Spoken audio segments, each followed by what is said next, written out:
We are finally here. All the anticipation of the Two Pointers podcast has been building up. We're finally here. We're coming to you live Sunday night. Tonight's episode is going to feature the NBA playoff matchups and the play-in matchups. All that, everything about it, everything you've been looking forward to is all next.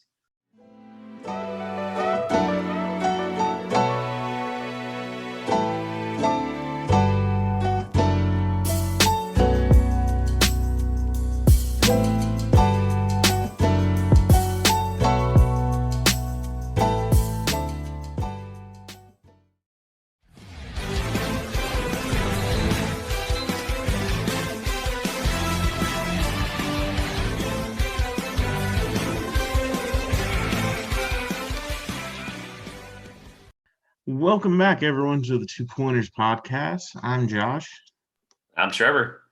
And this is the Two Pointers podcast, and it is approximately 11:30 p.m. On the East Coast because we are recording after the end of the Sunday night NBA games that we now finally have the playoff matchups and play-in tournament solidified. And Trevor and I are going to go through and preview the playoffs tonight, talk through the matchups and how we think things are going to go. Before that, again, if you like listening to us and like this podcast, please like and subscribe, leave a 5-star review. We really appreciate all of the support. Leave a review, suggest content or things for us to talk about on the podcast, and we will bring those things up on the podcast. But moving in to what we have for tonight in the playoff matchups, there's a lot of movement. I felt like, at least in the East play-in tournament seedings today, wasn't a ton of movement as for the playoff matchup seedings. We'll go through starting the East Coast, the 6 teams who have made the playoffs outright, going 1 through 6: Philadelphia, Brooklyn, Milwaukee, New York, Atlanta, and Miami. And 2 play-in matchups. The Boston Celtics will host the Washington Wizards for the 7th seed on Tuesday, and the Indiana Pacers will host the Charlotte Hornets. Going down to the West, seeds 1 through 6 that made the playoffs outright: Utah, Phoenix, Denver, LA Clippers, Dallas, and Portland with the 6th seed. In the play-in matchups, the Los Angeles Lakers will host the Golden State Warriors in what is sure to be the most watched play-in tournament game for the 7th seed. And then the Memphis Grizzlies will host the San Antonio Spurs on Tuesday as well for the right to play the loser of the LA Golden State game. Trevor, what are your first thoughts before we get into this match by matchup? All right, first thoughts, I'm going backwards since we'll start in the West. And when I say I'm going backwards, I'm going to say that I think the Spurs, that's going to be my first shock of the whole night here. I'm literally starting backwards. I'm starting at 10 because you know what? It's 11:30 Eastern. We're getting this out as soon as possible for the loyal listeners out there. We'll get it out Monday. I think the Spurs are coming out of at least the 9-10. This is not anything other than the fact that I'm going to believe in Pop. I don't believe in a team that – now, don't get me wrong, the Grizzlies look great today against the Warriors. They held it together there for a little while, but I just don't think John Morant himself and, somewhat healthy Jaren Jackson is going to come up against the Spurs well enough here. But I think the experienced DeMar DeRozan-led Spurs are going to get it done. Dejounte Murray is going to be able to put the clamps up on John Morant. I think it'd be a fun game nonetheless, but I think you're right. Who am I kidding? I at least wanted to give 30 seconds of airtime to Greg Popovich and the Spurs because the 7-8 isn't all we really care about, man. It's for those listeners that might not know, loyal, diehard, every word you want to put in front of it, Lakers fan here, Trevor, on this side of the Two Pointers podcast. And I'm not looking forward to that game whatsoever when Steph Curry, who as of tonight overtook Bradley Beal for the scoring title and was only the second player other than Michael Jordan to be after 33 and hold the scoring title. So I'm not looking forward to it whatsoever. But as I told Josh prior to recording, I'll say it now. I'm going to take a healthy Anthony Davis and healthy LeBron James over anybody in the Western Conference, biased or not. It's going to be the most watched game of the year. It's not even going to be close. Close on viewership, to be completely clear. I was going to say, I guess it'll probably be the most watched game of the year up to this point. Not like I foresee future playoff games having more viewers than the Golden State LA 7 seed game. But yeah, we'll get into that more. Where do you want to jump into this, going matchup by matchup? Where do I want to jump into it? We're already in the West, so let's just stick in the West. Look. Let's go over what we know. What we know is that the Denver Nuggets, as of about 5 minutes ago, it took the Thunder actually beating the Clippers here to secure their 3 seed, and Jokic is probably somewhere and smiling and happy and ready to hopefully quite literally carry his team as far as he's going to take them. Uh, the thing is, I'm going to quote myself, and I'm going to say I was wrong about 2 weeks ago. I'm just going to put myself on blast. I said that Denver wasn't making it out of the first round no matter the matchup, or depending on the matchup, I think is what I said. What I was referring to was a team, like maybe the Lakers or maybe like Golden State, but Portland's. I don't believe in this Portland team. I really don't, and I go back and forth every day about it. Dame's really good, but I don't see them. I don't see them beating Denver as knocked down as Denver is. I think Michael Porter Jr. and Nikola Jokic are going to be able to get them 4 wins out of 7. The MVP. I mean, at the end of the day, the MVP is carrying that team, and I think Dame's not going to be enough. I really don't think that. Yeah, I think it's an interesting take, given that, I mean, like you were saying, Denver's 3 seed was in jeopardy because they lost to Portland tonight by 16. Looking at the box score, though, Denver didn't play their starters all that long. Once the game got a little on Portland's side, they took their foot off the pedal and didn't really attempt to come back. Denver decided to kind of wait for the playoffs. I would agree. I think Denver takes the series over Portland. I think Portland definitely could win. I just think that they're way too streaky of a team, and I don't think that they're going to. If this was a one-game matchup like it was tonight, I would give Portland a very good chance of getting it. But you got to win 4 out of 7 here, and I'm going to take a Denver team that I think is much better put together. It has the best player in the NBA this season. It has Porter Jr., who's been playing very well down the stretch, and Aaron Gordon, who's been able to contribute quite well to the team.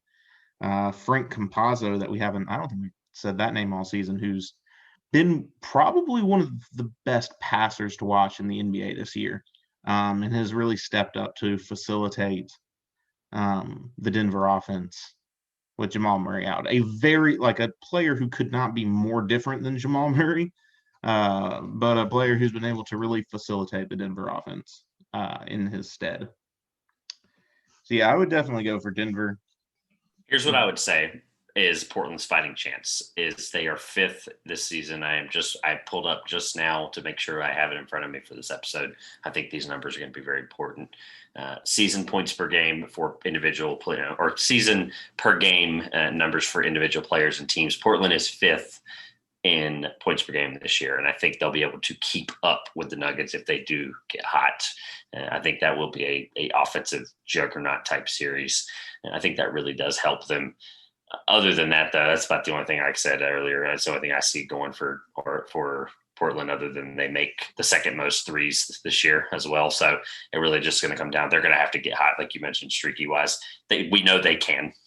That's literally all I have in regards to just how that Blazers team is going to be able to defend is going to be the biggest problem.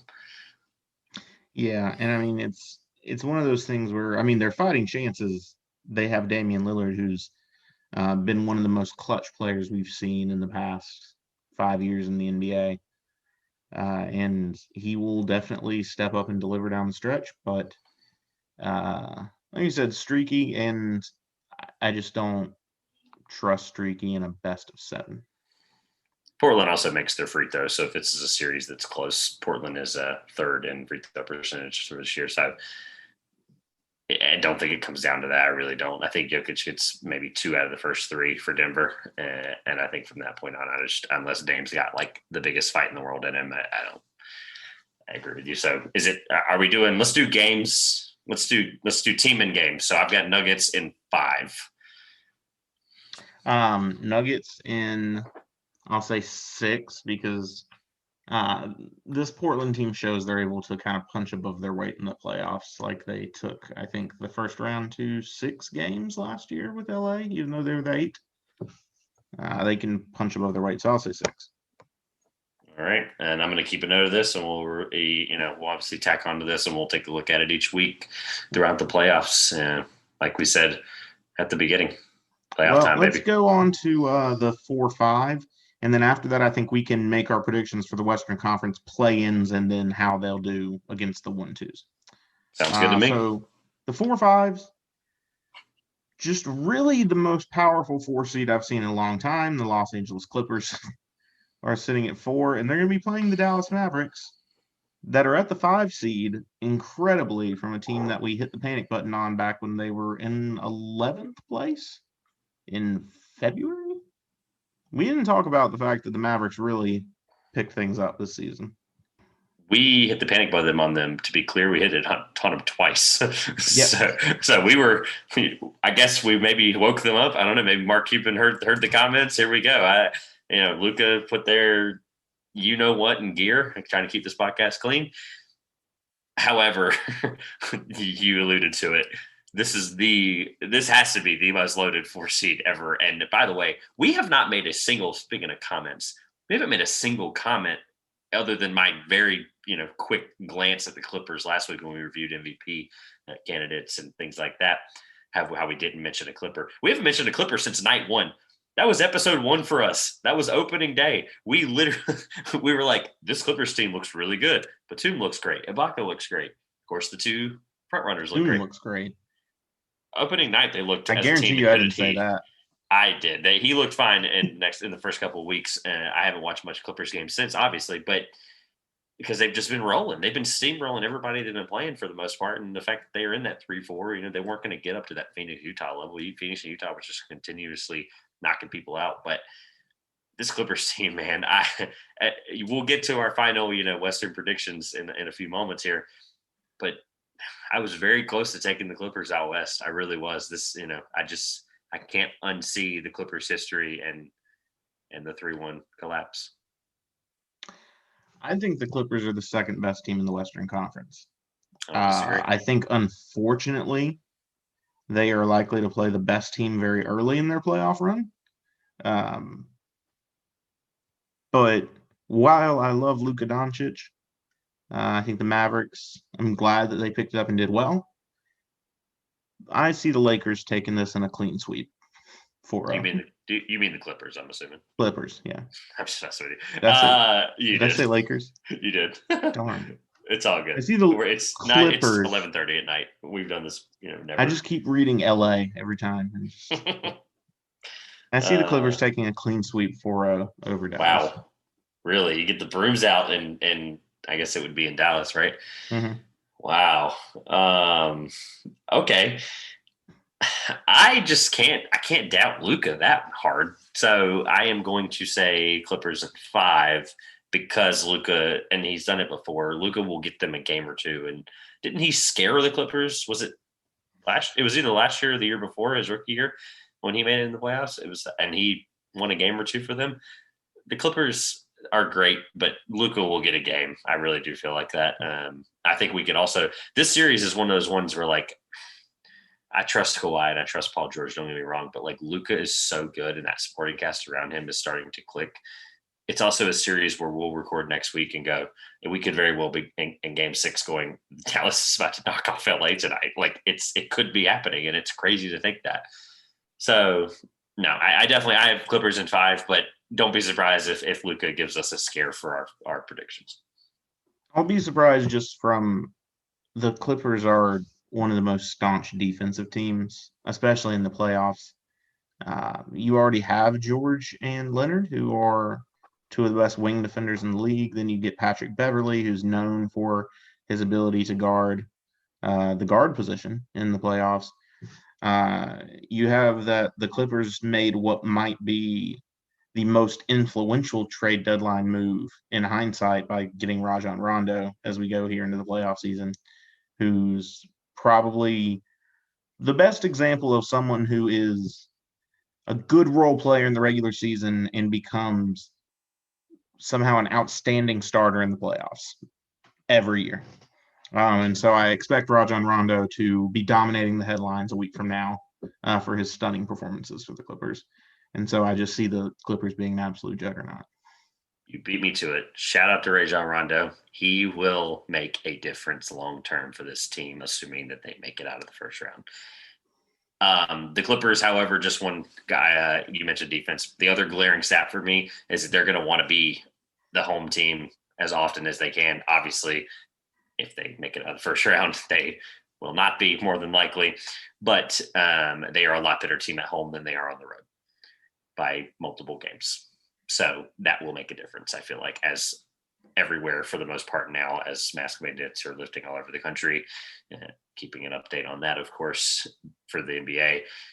They're lifting certain protocols. It will matter. Teams, some stadiums, it's honestly going to be unfair in some regards. I don't think it'll be unfair all the time, but I think there's going to be some situations where we're looking at a team in the South, maybe like Miami, playing a team, from New York, and it's going to be, or Atlanta, and we're going to be like, they're having 10,000 more fans in their arena. What for?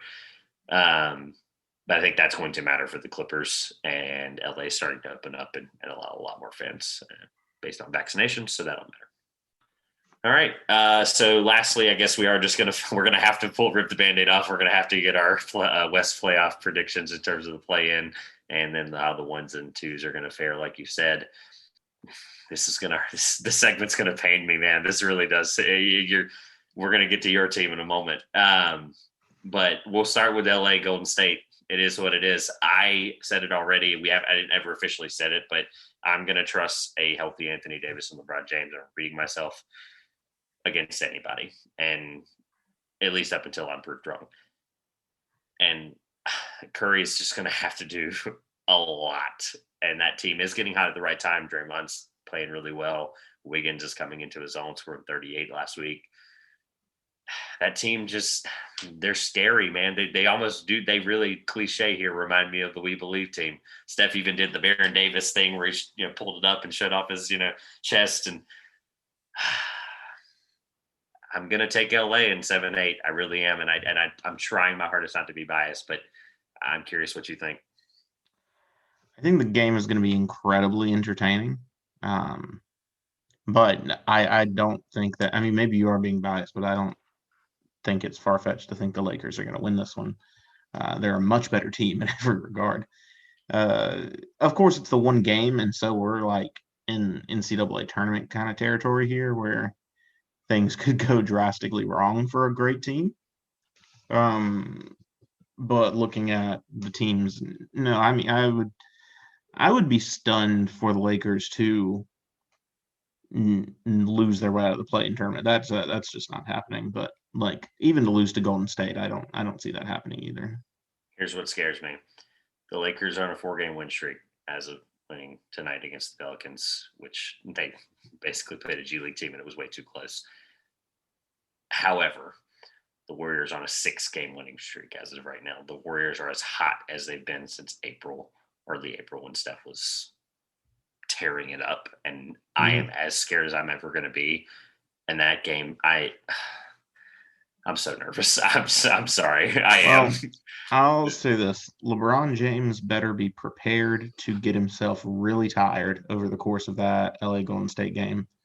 Because for LA to make sure that they don't lose this one, LeBron needs to be chasing Steph Curry all around the court all night long. It's going to be the longest 48 minutes of the season for both teams. Because it might go longer than that. The greatest fear here is that, I mean, I believe the Warriors can beat anybody if Stephen Curry is making everything, which is a possibility on any given night that he steps on the court. Remember when I said I wanted to shoot 15 threes in a game for this season at one point? Well, he did that in April, and he's now making like 54% of those right now, 55% of those. I don't want him to do that this time. Steph, I was kidding up until this point, okay? Lay it off, all right? Scoring, you got the scoring title. It's over, all right? Lose come, I hope that game is closer to the end of the week because I have a lot going on the 18th, and I want to watch that game. And I love my brother to death. Shout out to my brother. It's his birthday on the 18th. but I will be watching Lakers Warriors no matter what we're doing. I haven't seen when the games are set, but I want to say that They the just West announced is them. playing on Wednesday because the East Okay, is that's on good. Tuesday. The East is definitely on Tuesday. That's sweet then. Yeah. I'm good. So I want to say the West is on Wednesday. So we both have the Lakers, to be clear, at Yep. least out of 7-8. All right. Like I said, I'm documenting all this. I'm writing it down. So we have this to compare later. Go ahead with 9-10. What you got? In 9-10, I'm actually going against you. I like Memphis. I don't believe in the San Antonio team at all for this game coming in. I don't even and I know I was the one who predicted that San Antonio would do well at the start of the season.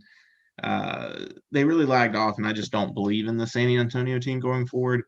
I think this is one of those. I think it'll be a good step forward, a good moment, kind of in the sun, a 15 minutes of fame kind of thing for this young Grizzlies team for John Moran and Jaren Jackson Jr. and Kyle Anderson and Jonas Valanciunas, who's more of the veteran hand for Memphis. But Dylan Brooks, too. Shout out to Dylan Brooks.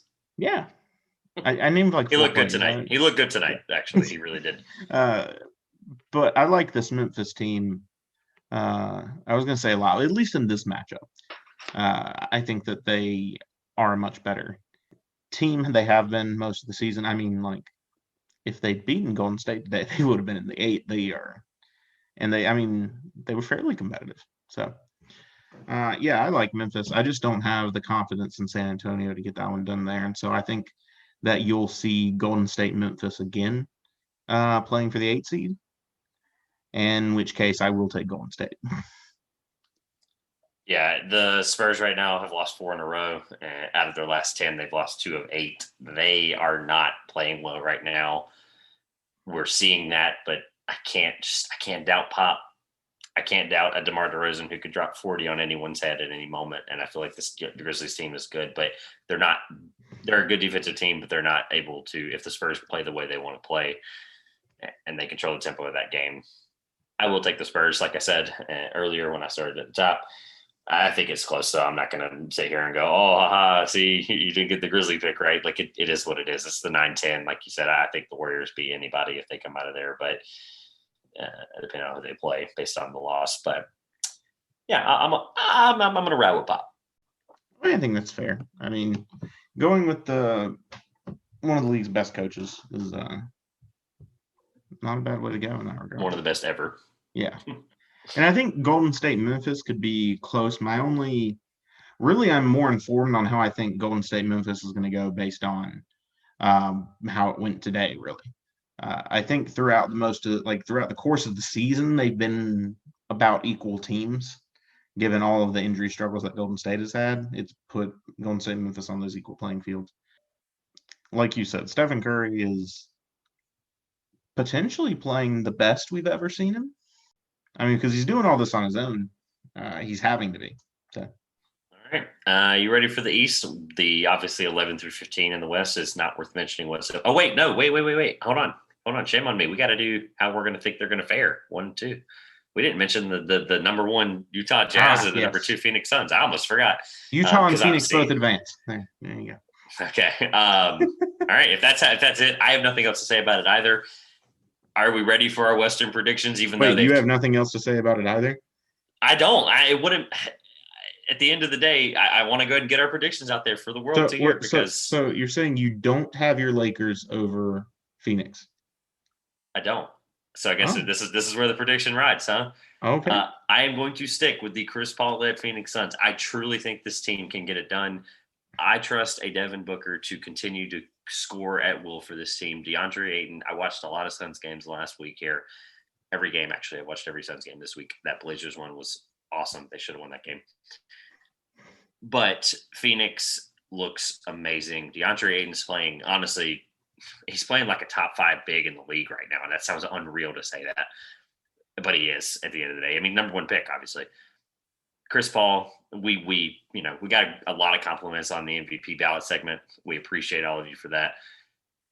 How well that was orchestrated, but our Chris Paul segment, I think honestly, that entire MVP segment, it was my favorite segment of the year by far. And that Chris Paul, we both just all the love in the world for him, all the love we have in the world for him. Assuming health, they are going to be impossible to beat, I think. And that's why I'm going to take them as a veteran-led team, no matter who they play. Yeah. And I'll put my predictions out there even for games. I'm thinking Utah over Golden State in 4, and Phoenix over the Lakers in 6. All right. So I guess if you're going to make me do that too, I'm going to go with I guess at this point we're both assuming that Lakers and the Warriors move on. That's both what we thought, yeah. Okay, so Utah, yeah, I think it's Utah in 4.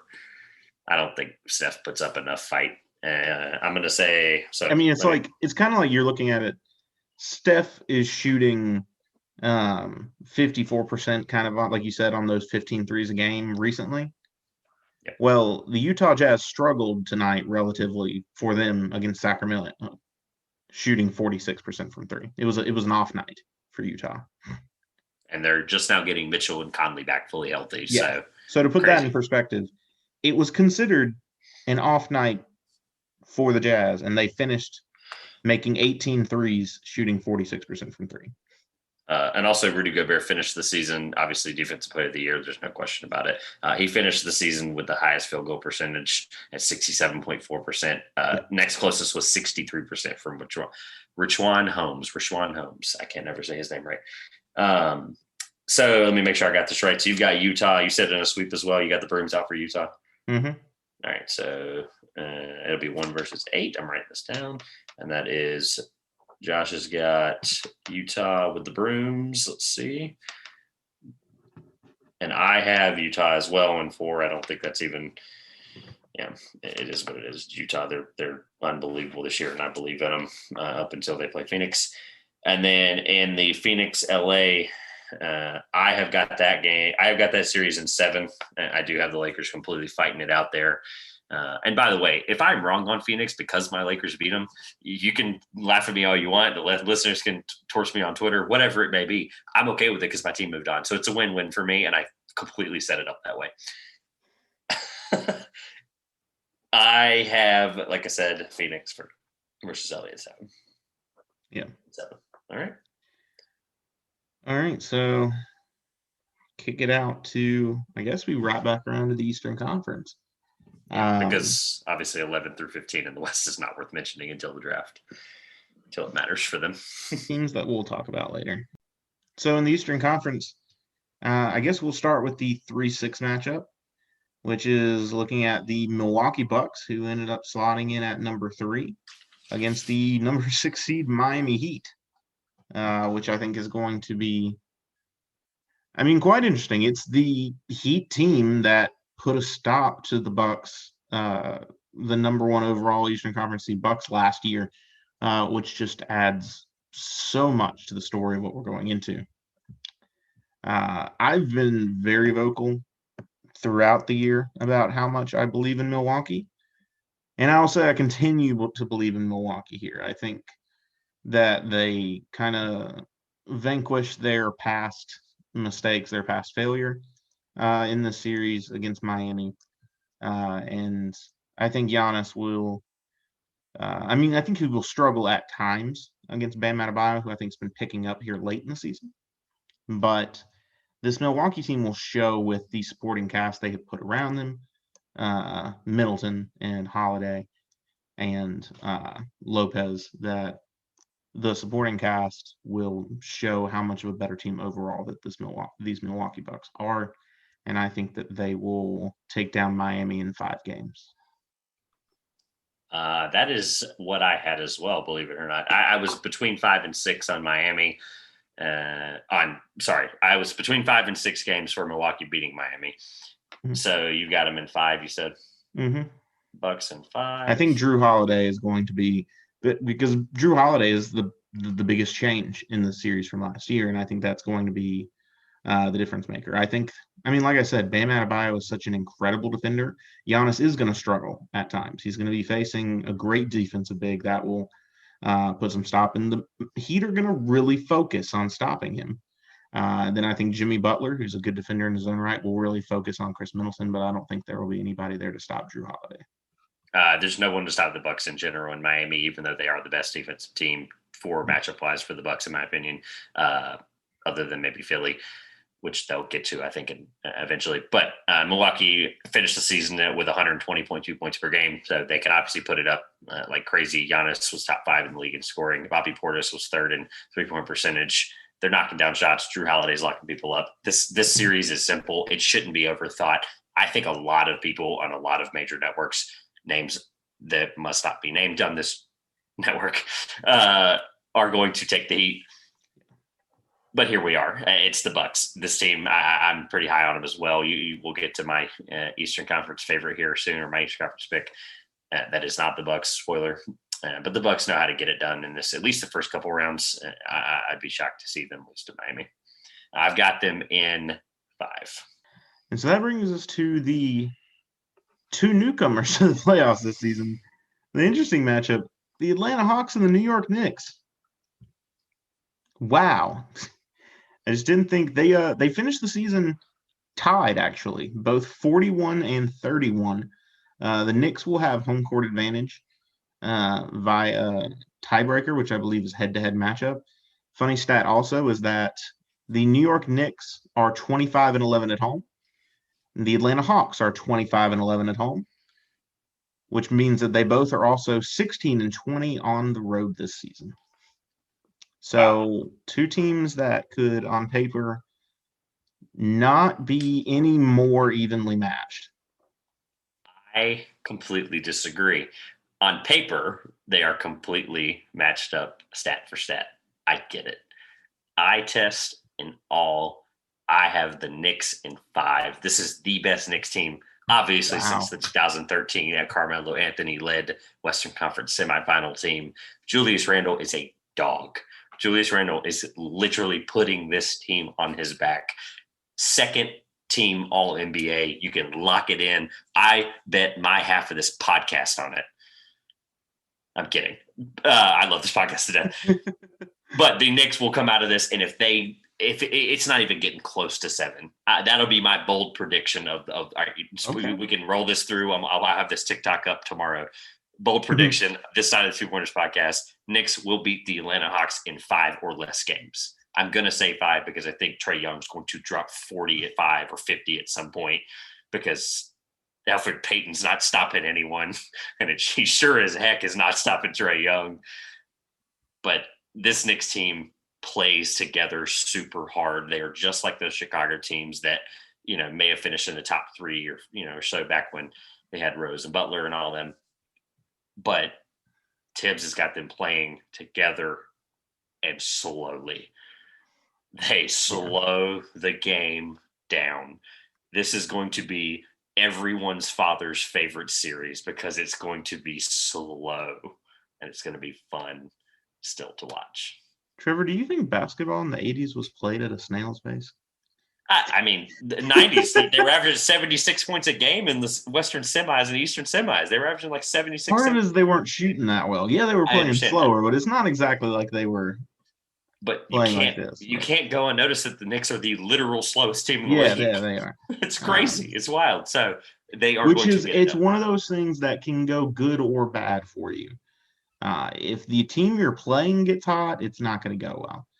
The slow style is meant to disrupt the other team's offensive consistency, which for a team like the Hawks who love to run and gun, I think it will play very well. Exactly. I am also taking the Knicks. I'm not like you. I'm saying it's going 7 games right down to the wire, and I'm only picking the Knicks because defense wins championships. And that's why I think they'll make it past Atlanta. No, the Knicks are not going to win the championship. That's just getting close to that microphone. You had some Knicks fans' blood pressure rising for a moment there. We have Knicks fans listeners out there. Statistically, it has to. I have no clue if we do, but statistically, there's so many Knicks fans, and we are starting to build consistently listeners, and we appreciate it. One of you.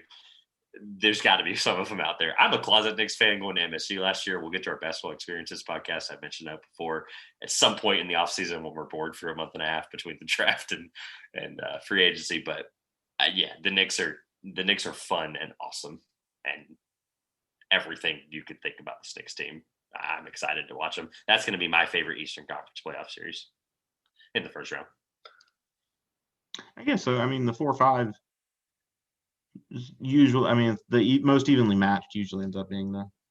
By the way, is that it's super weird? By the way, if you didn't notice, the both 5 seeds in both conferences, we've hit the panic button on twice, and at one point, like Well, we were just one of these wrote them 5 both off seeds fired their coach and then got better. So, I mean, drastically. yep, Um, and made the speaking, playoffs as a 5 good seed. timing for that. Speaking of coach, is there any shot that the Hawks coach can win Coach of the Year after coming in 3/4 of the way basically through the season? I mean, it would be a feat. He might I mean, there's a big argument for it. I think that they will look, however, to someone who's been coaching the whole season. I think there's a possibility of it being Steve Nash, but I like you pick it will be. I think it should be Quinn Snyder for the incredible job that he's done with the Utah team. Since we threw in the Coach of the Year plug halfway through this, it will probably be, if I'm just an honest understanding of how people vote, it's probably going to be Tom Thibodeau because of the fact that the Knicks were terrible last year. They like seeing teams that go from bad to really good. Yeah. And I think that's just going to, I don't think it'll be, let me be clear. It will probably be Tibbs. Do I want it to be? No, I think it's Steve Nash. I think Steve Nash deserves it, especially with the injuries, regardless of the fact they have the three of the top 10, top 12 best players in the league.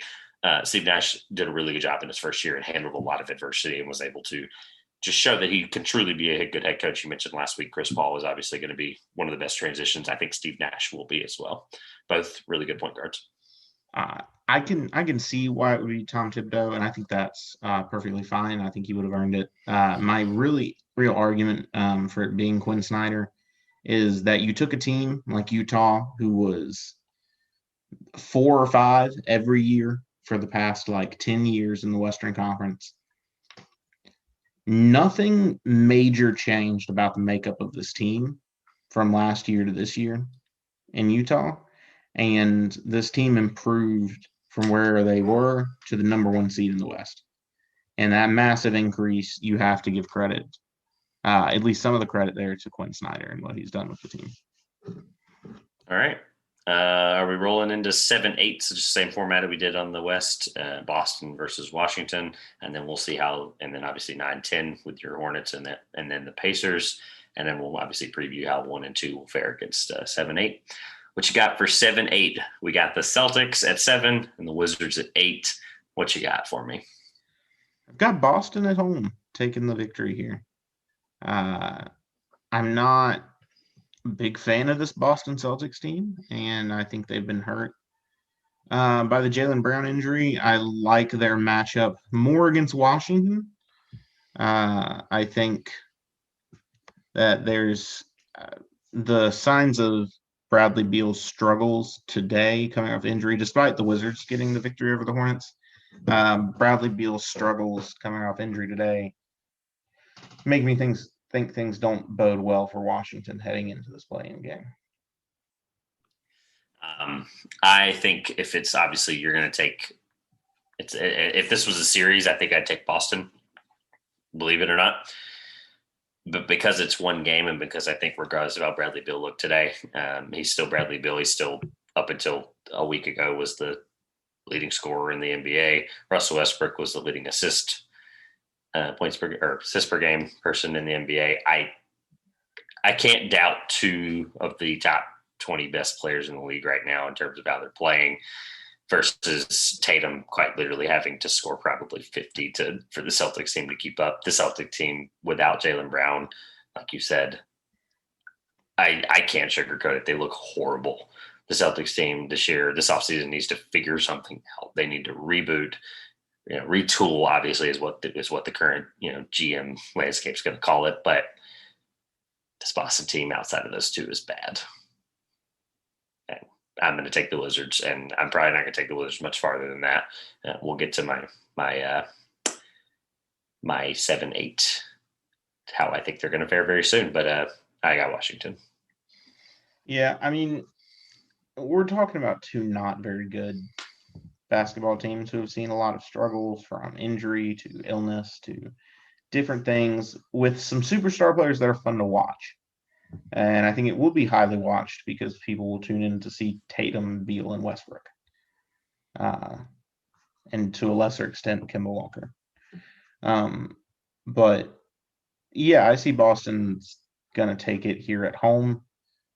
And like you were saying, not much further than that because in my prediction of them getting the victory, going to Brooklyn is not going to turn out great. Moving into the 9-10.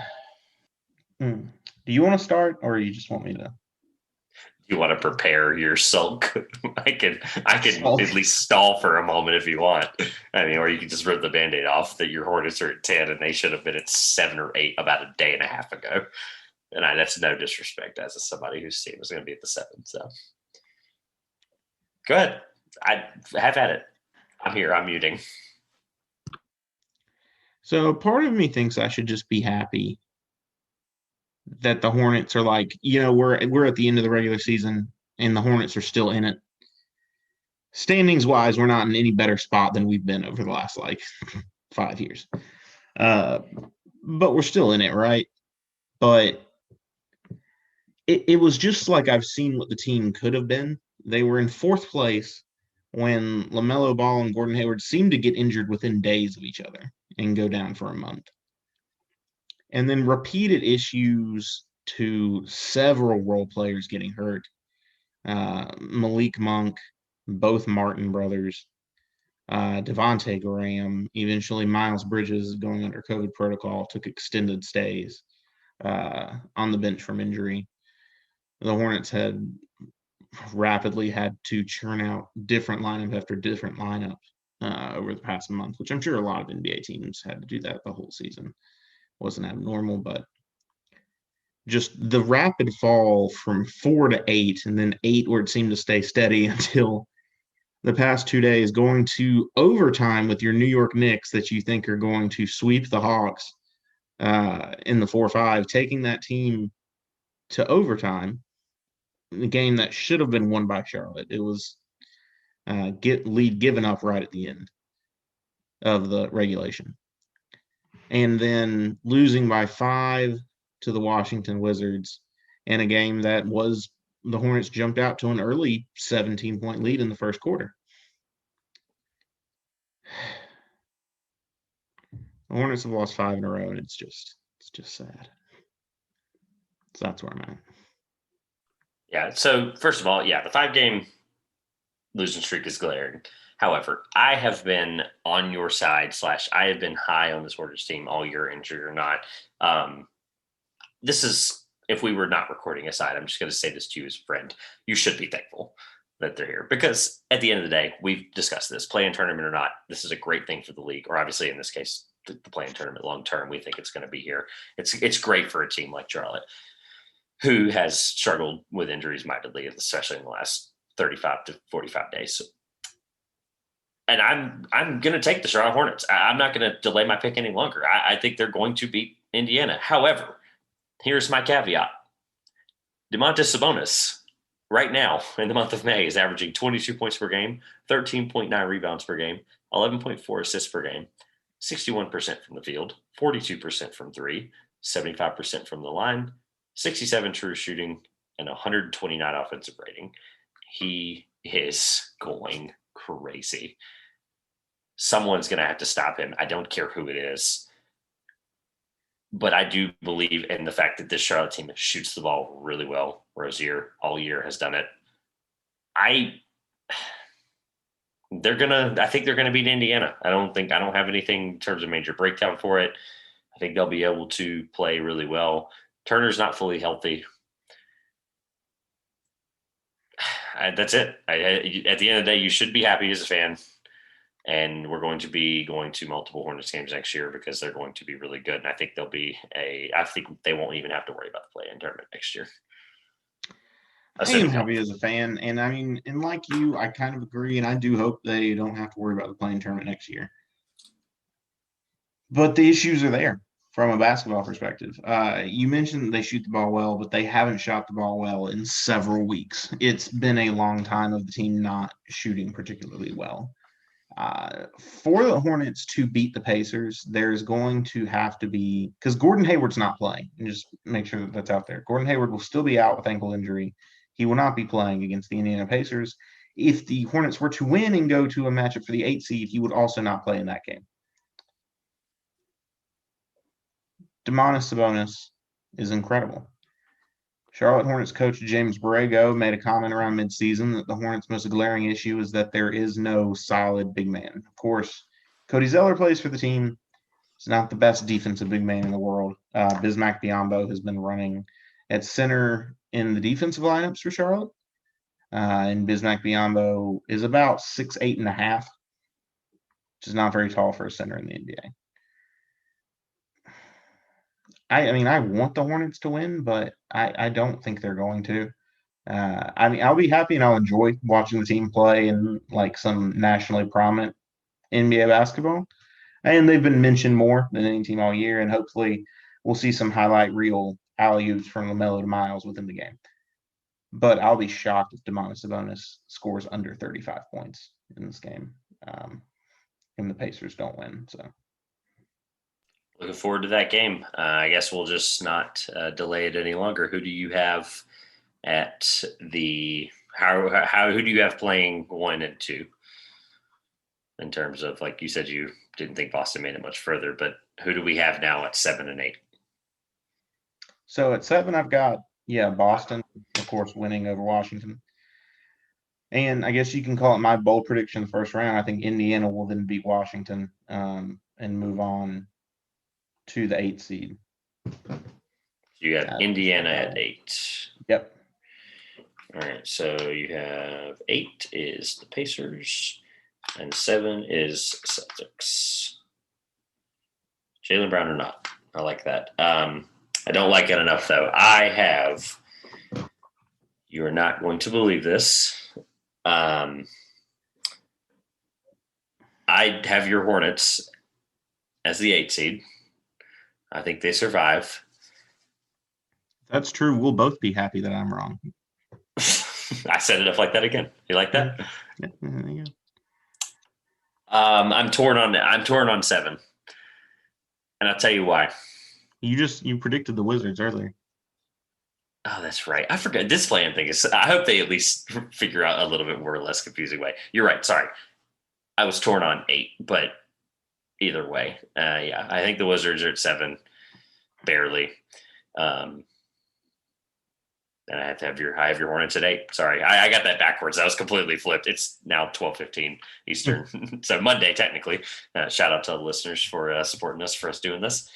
We're almost done here. Obviously, we got to get through to Philly and Brooklyn, but I have your believe it or not, I have your Hornets. Everything you said aside, I believe in them way too much.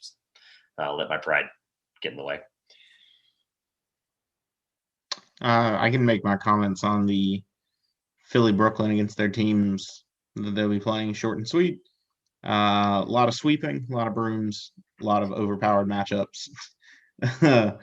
Sixers in 4 over, who did I say? Pacers. And Brooklyn in 4 over the Celtics. All right, I got to write this down really fast. So here we go. Brooklyn in 4 versus and you said it was who now? It was Boston? Celtics, yeah. Versus the Celtics. So we got 1 broom on that side. I agree. Well, I'll just go ahead and go through this because there's no need to delay this. I think Brooklyn sweeps whoever the heck they play. If we're wrong, Brooklyn's going to sweep anybody they play. Kyrie Irving, as of tonight, shout out to him for being the 50-40-90 club, 9th player in NBA history to do that. Do you remember the last one? We're not doing trivia this week, but I'm just going to quiz you. Do you remember the last player to do it? Curry. Malcolm Brogdon. Ah, hey, there you go, Brogdon. Wild. Indiana. Brooklyn in 7, or I'm sorry, not in 7. Holy cow. In 4 for me, and I do agree with you. I have Philly in 4 as well. There's going to be a lot of brooms in that 1-7 or 1 and 2 there against 7 and 8. I think things start to get a lot more interesting once we hit the second round. Absolutely. For East and West. But yeah. So to cap off the Eastern Conference, who do you have surviving this Eastern Conference gauntlet? Believe it or not, I think the Eastern Conference is more stacked than the Western Conference this year. The way I see it turning out, I see the Milwaukee Bucks narrowly taking down the Philadelphia 76ers in a wild 7-game series in the Eastern Conference Finals. Wouldn't we all be happy to see that, except for the fact that it'll Brooklyn won't be there? It's what I'm thinking will be the most entertaining part of the playoffs will be the Eastern Conference Final series between Milwaukee and Philadelphia. Yeah, what I was saying is we'd be all happy to see that, except for the fact that Brooklyn wouldn't be there. So a lot of people are going to not like that opinion because Brooklyn, of course, is loaded. So last time we saw they're a loaded the third team. Best team in the Eastern Conference. It's crazy to think. Look, here we go. It's crazy to think. However, I have the other third best team in the Eastern Conference, out of those three. I have the Philadelphia 76ers for the first time in our generation, if you don't count 2001, because that was pretty early on in our life. Spoiler on our age. For the first time since 2001, the Philadelphia 76ers will be led by a MVP/MVP candidate in Joel Embiid. He'll probably finish second from everything I'm seeing today. This is the best basketball he's ever played in his life. It's scary how good he is right now. Ben Simmons is doing Ben Simmons things. This team plays really hard for Doc Rivers. Doc Rivers is an unbelievable coach. Oh, yeah. This Sixers team is really good. And I'll be honest with you, I'm not shocked they won the title this year. Period. This Philly team is scary. And I have believed in them, and I have not changed my Eastern Conference pick once since day one. And I'm sticking to that. Moving out west, I see the Western Conference Finals being a 1 versus 2. Utah and Phoenix reaching the Western Conference Finals. This will upset you or shock, I don't know. Substantially less competitive than I have out east. I have Utah winning in a close 5 games. So competitive games, but Utah takes 4 out of 5 over the Phoenix Suns to win the Western Conference. My thing is, I'm not going to give us a game prediction since we haven't even seen the semifinals yet. So I will once we get there. But no, I like that it is on record. At least we can always go back and listen to it. No, it's going to be a great playoffs. This has been fun. Obviously, the atypical Sunday night for us here for the 2 Pointers podcast. Unless you have anything else, I do want to give a quick shout out to the Hall of Fame classes of 2020 and 2021. Anything else on the West or the East before we wrap it up, since we're not doing trivia?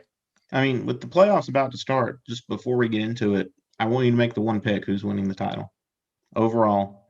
You don't have to tell me anything else, who they're playing, how many games, what team's winning the championship.